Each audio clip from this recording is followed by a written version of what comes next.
Picture this. You've got a neighborhood so incredibly affluent, so culturally rich, and so economically self-sufficient that it's known all across the country as a literal pinnacle of success.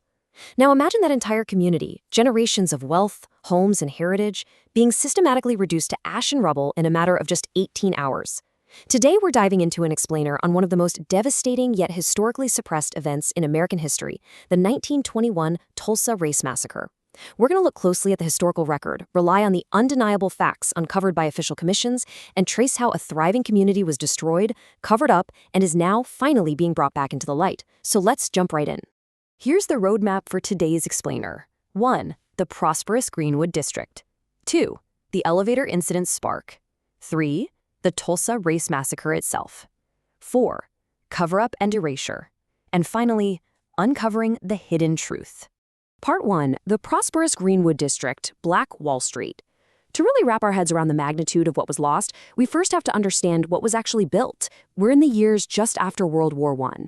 Fueled by a massive oil boom, Tulsa, Oklahoma is this rapidly growing, wildly prosperous city, but it's also deeply segregated by Jim Crow laws. Because of that strict segregation, most of Tulsa's 10,000 Black residents lived concentrated together in a specific area up in the northern part of the city. But here's the thing, they weren't just surviving there, they were absolutely thriving. That area was the Greenwood district. It was so affluent, so completely self-contained that it earned the national nickname Black Wall Street. African Americans had built this incredible ecosystem of wealth. We're talking luxury hotels, restaurants, movie theaters, their own libraries, and a hospital. The money just circulated right there within the community, creating a profound sense of pride and economic independence during an era of really intense national racial tension. Moving to Part 2, the elevator incident spark, May 30th to 31st, 1921. So, how does a community like that get destroyed? Well, this prosperity was fragile because it existed within a deeply divided city. And the spark that shattered Greenwood's peace started incredibly small. Literally with 2 young people in a downtown elevator. Events just spiraled completely out of control. On May 30th, a 19-year-old Black shoe shiner named Dick Rowland tripped or maybe stepped on the foot of a 17-year-old white elevator operator named Sarah Page. She screamed, he ran, and police arrested him the very next day. Then the rumors started flying. By the afternoon of May 31st, a local paper, the Tulsa Tribune, ran this highly inflammatory, totally exaggerated front-page report. An angry white mob started gathering at the courthouse, demanding the sheriff hand Rowland over to them. Fearing a lynching, around 9 p.m., 25 armed Black men, many of them World War I veterans, by the way, went to the courthouse to offer the sheriff backup. They were turned away. But the rumors kept escalating, so by 10 p.m., 75 Black men returned. And this time, they were met by a staggering 1,500 white men. A shot was fired. Total chaos broke out. Severely outnumbered, the Black men had to retreat toward Greenwood. Part 3. The Tulsa Race Massacre, 18 hours of devastation. What followed wasn't just a clash in the streets. It was an 18-hour, full-scale invasion of the Greenwood district. This is absolutely crucial to understand. This wasn't just a spontaneous mob acting on its own. There was deeply troubling government complicity. The official 2001 Race Riot Commission documented that civil officials actively picked out white men from the mob, deputized them, and literally handed them firearms and ammunition. Instead of stopping the violence, these new deputies fueled it. When National Guard troops arrived, rather than stopping the white invaders, they participated in mass arrests of almost all of Greenwood's Black residents. Over 6,000 people were locked up in holding centers like the Convention Hall, some for over a week. Meanwhile, as Greenwood burned, firefighters actually testified that rioters held them at gunpoint, forcing them to turn their trucks around and just let Black Wall Street burn to the ground. The physical toll was unimaginable. By the time martial law was finally declared and the violence stopped around noon on June 1st, 35. That is 35 entire city blocks left in completely charred, smoking ruins. To put that destruction into perspective, an estimated 1,256 houses were deliberately torched. Another 215 were looted, but not burned. Practically every single structure, churches, schools, businesses, that library, the hospital, gone. Thousands of people were instantly made homeless, with their life's work quite literally reduced to ashes. And then, of course, there's the tragic loss of human life. For decades, the official Oklahoma Bureau of Vital Statistics recorded 36 dead. But modern historians and the official state commission now estimate that up to 300 people died, either directly or indirectly from the violence. That staggering death toll cements this as one of the absolute deadliest incidents of racial violence in U.S. history.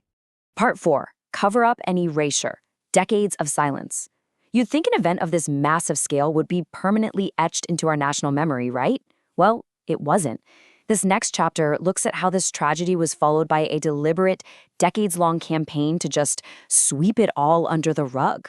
Think about it. How do you hide the destruction of 35 city blocks? Well, first off, the 2001 commission found that not a single criminal act was ever prosecuted at any level of government. Nobody was held accountable. Second, that inciting front-page story in the Tulsa Tribune? It was physically ripped out of the newspaper's bound archives. Police and state militia records just mysteriously went missing.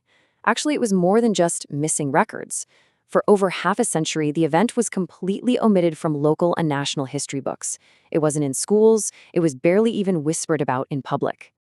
Even the words used to describe it were highly calculated. For decades, it was strictly called a riot. And why does that matter? Historical sources point out that framing it as a riot was largely for insurance purposes.